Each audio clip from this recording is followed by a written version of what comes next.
Success Insight shares the stories of the people with passion and drive who make things happen in the world. Here's your host, Howard Fox. Hello, everybody. This is Howard Fox for my co-host, Randy Ford. This is the Success Insight podcast.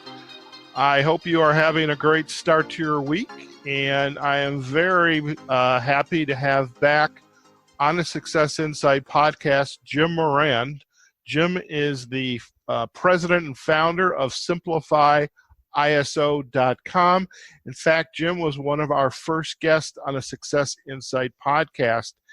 And Jim, welcome to the podcast. Looking forward to chatting with you today about a subject that, I think it's certainly near and dear to my heart, but I was actually curious through your expertise in the ISO environment, the ISO space, how the topic of leadership applies. So thank you for agreeing to come back on and chat with us today.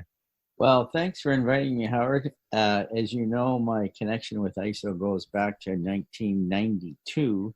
And it's when you use the term near and dear to your heart, it's been the main focus of my entire career for the last number of years and continues to be. It keeps growing. More new standards come out every day to help organizations manage themselves better.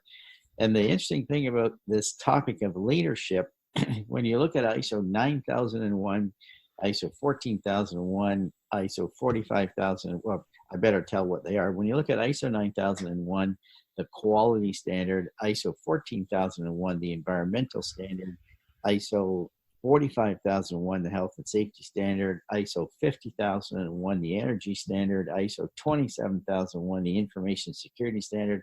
Every single one of those standards, Howard, has leadership in the dead center of the diagram explaining what the standard or how the standard is put together.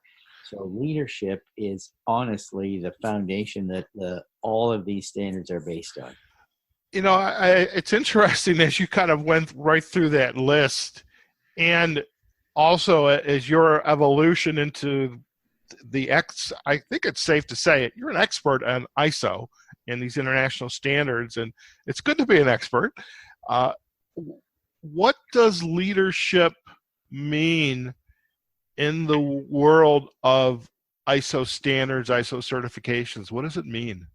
Well, that's a huge question, but I'll do the best I can.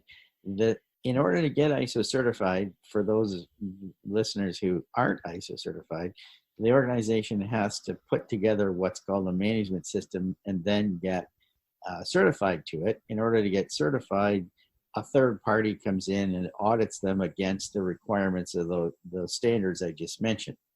But as far as leadership goes, leadership is responsible for planning. It guides, at least leadership should be guiding the planning. And that's a whole separate section called, no surprise, planning. And leadership also helps determine what the organization will have available for it in terms of resources, which is a whole nother section, section 7. It's called support, actually, but includes infrastructure, people, work environment, so on. But in order for an organization to get certified, leaders have to demonstrate leadership and commitment. They can't just be there with a nice suit on, men or women, either one. They have to demonstrate that they actually are committed to the quality management system or environmental management system or health and safety, whatever, by actually them personally taking accountability for the effectiveness of the system. And they have to make sure that they use or promote the use of the process approach, risk-based thinking. They need to provide resources. They need to communicate the importance of why they have this system and make sure that the system achieves its results. They even have to demonstrate that they are engaging, directing, and supporting people to contribute to the effectiveness of the quality management system. Included in that is them demonstrating that they are supporting other relevant management roles, so the other managers demonstrate leadership as well. So I'd have to say, I don't think I'd be overstating things if I said that leaders are the actual bedrock of a management system. It was interesting as you were laying the landscape out for how leadership applies within the ISO context. Is from my perspective as a coach working with business owners on leadership development, team development, I'm thinking about leadership behavior. And as you were laying out again this landscape for us, you were actually talking about the role of the leader or leaders and what they do or don't do in the planning, the communication, the organizing, creating processes for staff to follow. It's kind of I'm a little bit struck then in does it create any confusion for an organization that we are talking about people and their activities versus behaviors that they need to have in place to be thought of as a leader or a manager, a supervisor? Well, I think all the work you do would clearly demonstrate that leaders have an impact on an organization. And the nice thing about any of these ISO standards is that an organization gets to write their own procedures.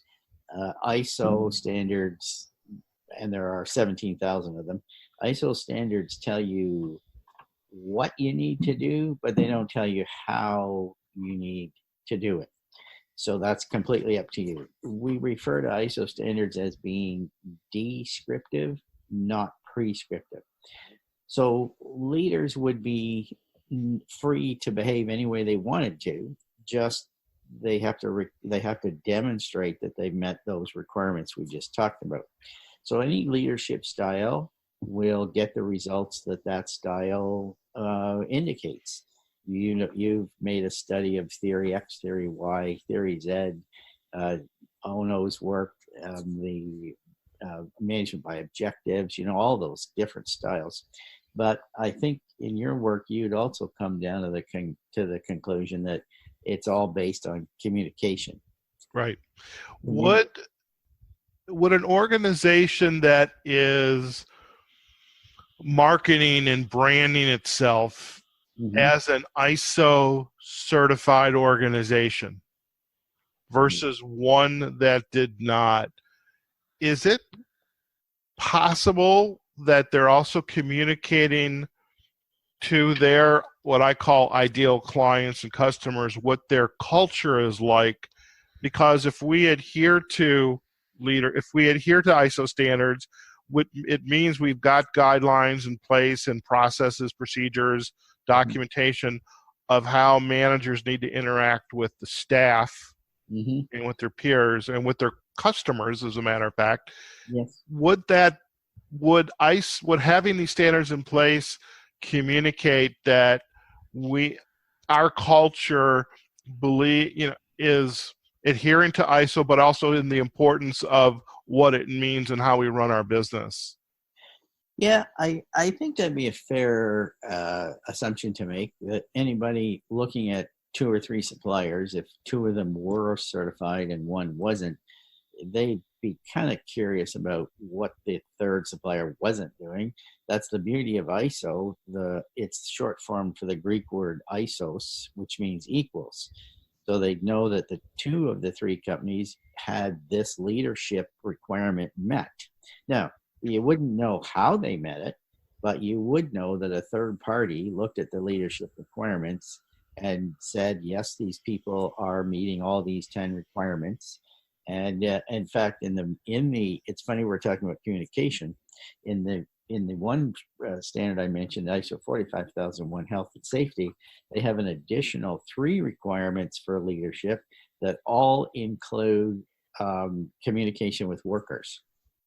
That's very interesting, because it's so I can have my standard Hmm. and I can document that I have it. How I actually put it into practice, so what I say I do and how I do it can be two different things. Yes. And then as a company, I can look at, let's use the customer experience as an example. Hmm. If two companies are both saying they're ISO certified, I can look at, well, what are the public or what are employees saying about company A that's saying they're ISO certified versus company B. So I can use research that's available in the market to say this is a better company to work for because they take care of their employees, they're ISO certified, they take care of their employees, and they have a good reputation with their customers. So if there is an issue, they're on the spot, quick to help resolve it, prevent it from happening again, versus the company that just, yeah, they're ISO certified, but look at customer service, the customer experience, Hmm. there's issues here. Every time we go to call them, it's I have to spend a whole day solving a problem, and it's frustrating. That's a really interesting point. As the purchaser of the services from either of those companies, you could actually ask them, each of the two companies you're thinking about, ask each company to send you their procedures for how they handle customer complaints. And that way, as the purchaser of their services or products, you'd be able to get a sense of what you're just talking about. You'd probably see a nice robust system in one and maybe not quite so much in the other. And you could even ask to see results, and you could even ask for referrals from to the customers, just like you would with any other service. If you were getting a body shop service from your car, you might ask them to give you half a dozen names of people that had work done there.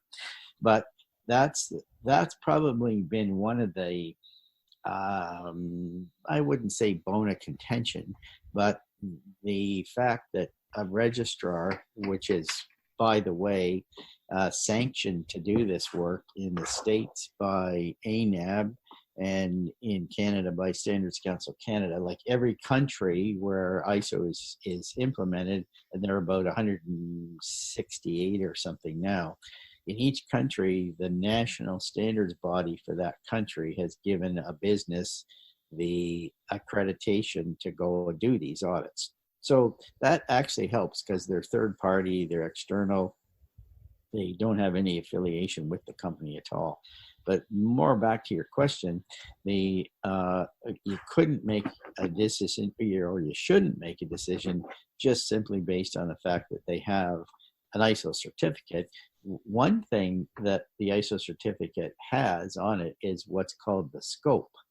So you always need to check to make sure that the service or product you're purchasing from any particular company is in their scope of services. Like if you were buying a welding service, you'd want to make sure that the welding was on their scope. And you'd get in touch with them and say, can you tell me a little bit about the certification for your welders? That kind of thing. So as the purchaser of services or products from any company, you have every right to ask them for some details about their system. You probably wouldn't ask for a record of the management review, although it'd be a cool thing to do, but I've never heard of anybody doing it. But you would definitely want to see their corrective action procedure. What do they do when something goes wrong? And they may or may not be willing to share customer feedback with you, but they should at least be willing to share names of customers that you could use as a reference. Is that getting close to where you want to go? I think it is, and from my perspective, so as a coach working with small business owners, I care about leadership. So it's more than just the title and wearing a suit and a tie, et cetera. And I was being sexist, and I apologize to our female leaders out there. But I'm too. Yeah, I'm thinking that leaders have to communicate. They need to be able to lay out, here is our vision, here's what the difference we want to make in the marketplace with our product or our service. We need to ensure that our employees have all the tools and the resources to be able to do their job as efficiently and as effectively and as error-free and in a safe, stress-free working environment as they can. And part of that is their ability to communicate down through the organization, especially down to the supervisor or manager and down to the rank and file, but also be willing to say and have a process in place where if somebody that is down in the shop floor, for example, has a concern, that they feel safe in being able to bring it back up through the management chain. And there should be process procedures in place to do that. So if I have an organization that is ISO certified and I can look at their records or ask them for references, I can look at what does the market say about them, so I can do my Google searches, my Yelp searches, and look at and go on Glassdoor and look at their reputation, both from the employees and from and people that have worked for the organization. So it seems like ISO in the industries where it applies, that I can use it as a guidance, as a guideline to say, yes, an organization that is ISO certified, I can work with them to improve how their leaders are communicating through down into the organization. That's what I'm getting out of this conversation right now. Yeah, I'd be willing to offer up for your consideration the idea that if a person like you could train leaders how to communicate better, I think they get a better value out of having their management system in place. And keep in mind, it costs a bit of money, sometimes a lot of money, to build the system in the first place. But the way the model works, they have to get registered to start with, and then they have to be audited annually. So many leaders would tell you that they spend, a fair bit of money on ISO. It's relevant to how big the organization is and what kind of products they make, environmental side, how nasty they are. For example, a personnel agency doesn't impact the environment the same way a steel mill would, obviously. So the larger, more complex, more nasty the companies are, the more it costs them. And I'm sure a lot of leaders wish they didn't have to have the system in place because it costs money. And probably 75 or 80% of them don't actually see a whole lot of value in it other than just getting onto bid lists so they can sell to people. But for the kind of work you do, you could actually show them how they could get a lot more out of their system if they were better communicators and more, effective, more effective leaders. So leadership, as we said earlier, really is the core of a management system. It drives the system. And of course, in your world, you talk a lot about leaders having to walk the talk. So if there are procedures, and many organizations have lots of them, you want to make sure that top management is using them as well, following the procedures, using the non-conformance and corrective action tools rather than just yelling at somebody telling them to fix the problem. So I think your work would certainly show organizations through better leadership how to get more value, more return on investment, if you will, out of their ISO system. I'm curious since we've gotten to know each other, back in February when we did our first podcast, and I've been, keeping an eye on via LinkedIn, and I know you on your website you've got a lot of content, blogs, and both includes the written content as well as audio or video content. So it's so your content is showing up on LinkedIn, which is, again, one of the tools I use. So, and by the way, folks, if you are listening to this podcast, check out Jim Moran on LinkedIn.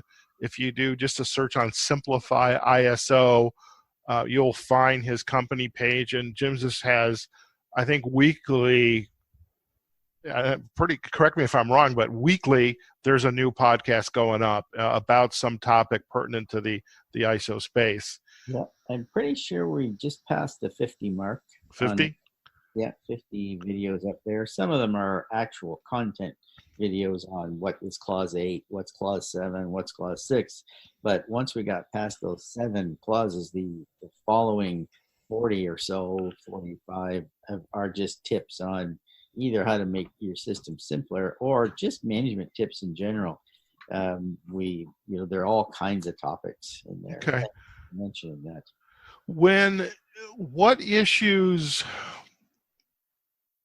are still on the table for the company, the leadership team, when it comes to managing a quality system that could be impacted for the better with more effective communication from management, from leaders down into the organization? What are some of those issues that companies are facing today, and are there places where leaders, how leaders do their work, or can result in a more positive outcome? Yeah, I mentioned I've been around this world since 1992, and in 1996 I saw my first survey of the results of that exact question. What is making you crazy with ISO? And the top 3 things were document control, and back then the systems were very document heavy. Now the second thing was not closing out non-conformances in time, and what that can result in, by the way, Howard, is mistake or problem products getting out to the customer, or a service being delivered improperly without being fixed. Then the third thing was this thing called internal audits, not getting them done on time, or people being stressed out during audits when the registrar comes, that kind of stuff. And that was 1996.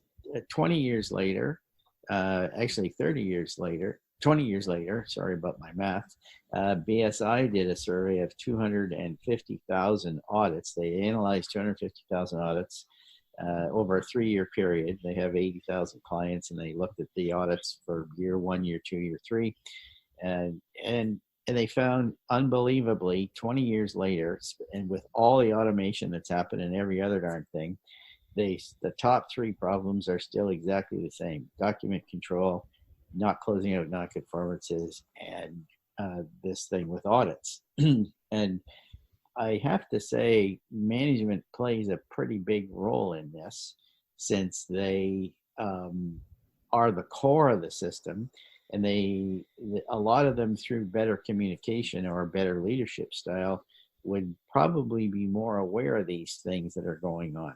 Some leaders need to inquire about what sorts of radar they have in their company as well. How do they know things are going to either get tipped over to not conforming, or how well are things running? And so it's important that we acknowledge the fact that things haven't changed and things haven't really gotten radically better in any area. So leaders need to take, as I mentioned earlier, need to take responsibility for the effectiveness of the system. That's one of the requirements of the standard. They have to demonstrate leadership and commitment by taking accountability for the effectiveness of the management system. And communication is just such a huge part of that too. You know, it seems to me that a leader, a manager, can help minimize, alleviate these items, these non-conformances, documentation, closing out incidents, that more effective communication. So having communication go I wouldn't necessarily, it would be nice to say seamlessly down through the organization, but what gets communicated at the leadership level gets communicated down into the organization. We've heard anecdotes over the years of, what I say to you and you say to the person, your neighbor says to their best friend. Oh, yeah. That message kind of deteriorates after a bit. That if we can improve the communication and create an opportunity for it to flow down through the organization and back up, improve it overall, then we can, it sounds like what you're saying, reduce those nonconformances and the incidents. And we're going to be more able to, when we have to get recertified every year or whatever, we're more in a position to, it's not as gut-wrenching because, hey, we've got everything, we've got our documentation, we're doing what we said we're going to do. And when the registrar comes in to do a sort of recertification, that it indeed, it happens. It just happens. Yeah, it all works. It's a really astute point you raised here, and I think lots of top management don't really understand how much they can impact the effectiveness of their management system. And if the management system is effective, they make more money. It's just that simple. Errors cost money. Refixing the same error not only costs money, it begins to start to cost morale, that people get tired of fixing the same problem over and over. And if top management, first of all, isn't aware that it's recurring, and then if top management isn't willing to invest the money it takes to permanently fix it or keep it from recurring, then they haven't really demonstrated leadership, and they haven't really taken responsibility or taken accountability for the effectiveness of the system and the rest of the things that go along with that. I used to teach a college course when I was teaching business at Lambton College and in Sarnia, Ontario, and one of the lines in one of the videos I used to show was, communication is a synonym for life. And I have to say that any organization you go to, if you were to ask them what three things would you want fixed here to make things work better, without fail, one of those three things is always communication, internal communications. And it's been the sort of bane of companies' existence for a long time. And of course, this is not just a particular sector of business. It's in churches, it's in nonprofits, it's in public sector. It's everywhere. Yeah. And which brings me to another point. I think I heard you mention ISO or suitable, business suitable for ISO. Virtually any organization in the world could benefit from ISO 9001. It's not a production model. It's a model for how to run a business well. And there's pretty much every classification of business has been ISO certified around the world. I have not heard of a church yet that has been ISO certified. Like, you take a broken soul, put your processes in it, and they'd be fixed. But apart from an actual church, I think just about every classification of business you can imagine has been ISO certified. It's interesting is I have a new client that I'm working with now. We're rebuilding her LinkedIn profile. She's actually has a faith-based background, who's now becoming a coach specializing in the faith-based communities.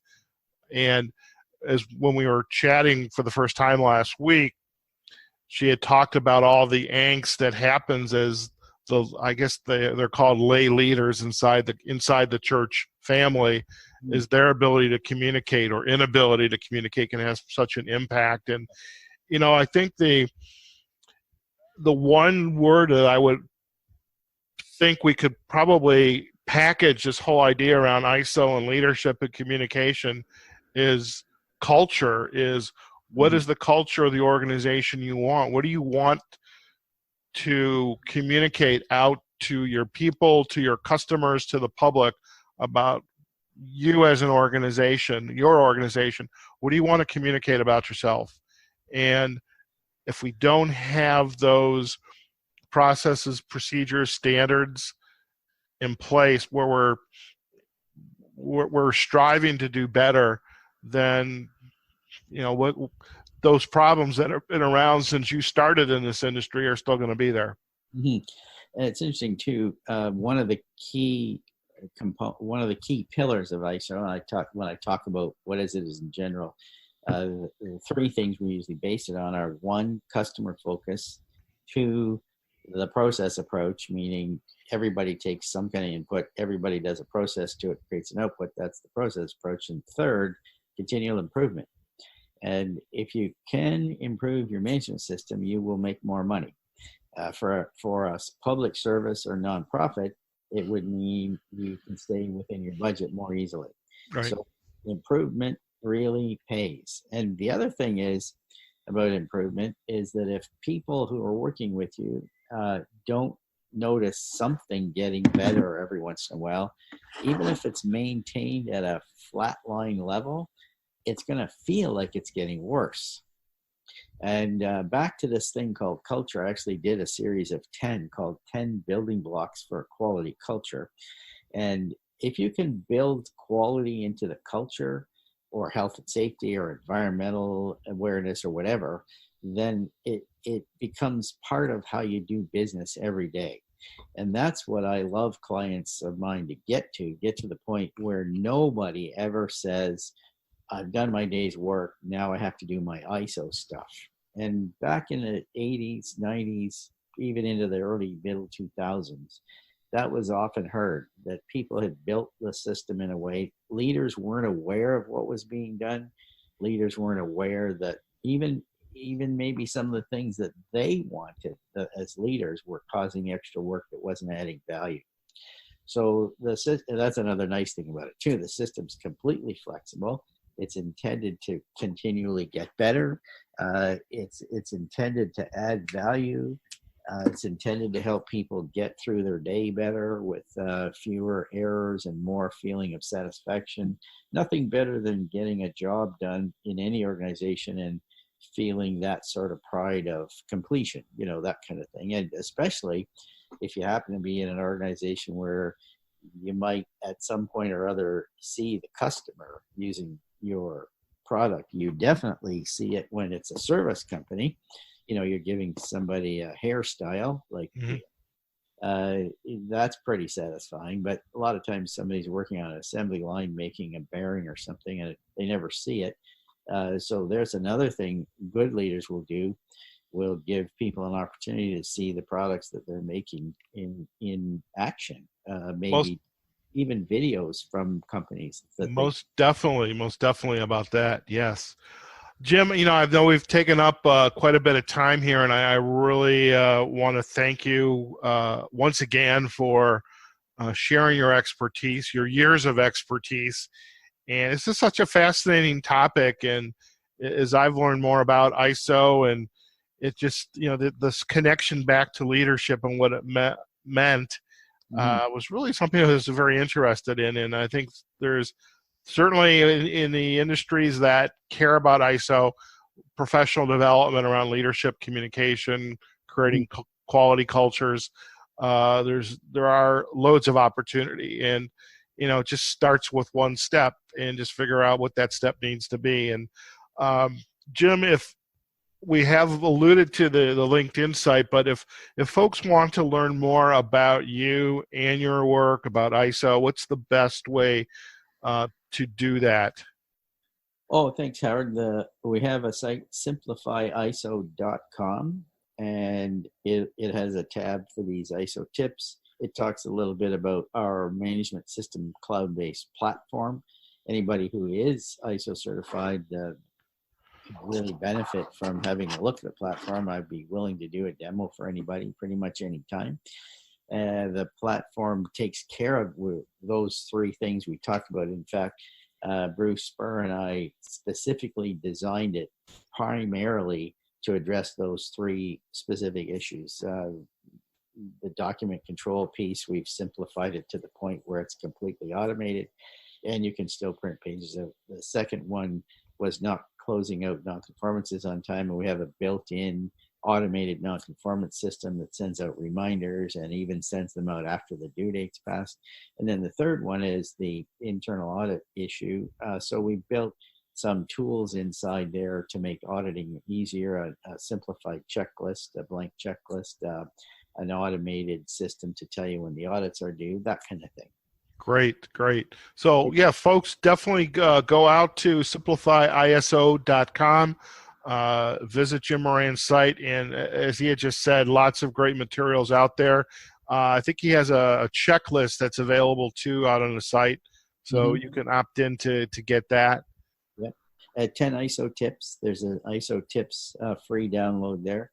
And the other thing is the YouTube page. If you just go to YouTube and type in Simplify ISO, there's, I think, 51 or 52 videos there now, and it's growing each week. That's fantastic. And of course, go out to LinkedIn. You can search for Jim Moran, and his URL ends with SimplifyISO.com. Jim, once again, thank you. It's always a pleasure to chat with you, and I'm so appreciative, grateful that you were willing to kind of, I don't know, there's a word I want to use, is I had a whim and you were an itch, you were willing to help me understand that, or I don't want to say necessarily scratch it, but I had this idea and I just wanted to get your feedback on how leadership and ISO kind of work together. So I appreciate your flexibility and openness to having this discussion with me. Well, I sure appreciate the chance to reach out to your audience, and hopefully there'll be some feedback, maybe for a future podcast we could do with maybe answering some questions that perhaps could come out of this discussion. Let's see where it leads. All right, everybody. This is, I think we've gone almost a full hour here. I didn't expect that, but we're somewhat close to that. And you can find us out on the successinsightpodcast.com. You can also check out my website, Howard Fox. It's Fox Coaching Inc. And I'm also on LinkedIn under Fox Coaching Inc. as well. So wherever you are, whatever you're doing, go out there, have a phenomenal day, and we'll see you again on the next episode of the Success Insight Podcast. Take care now. Success Insight is a production of Fox Coaching and First Story Strategies. Find us online, successinsightpodcast.com.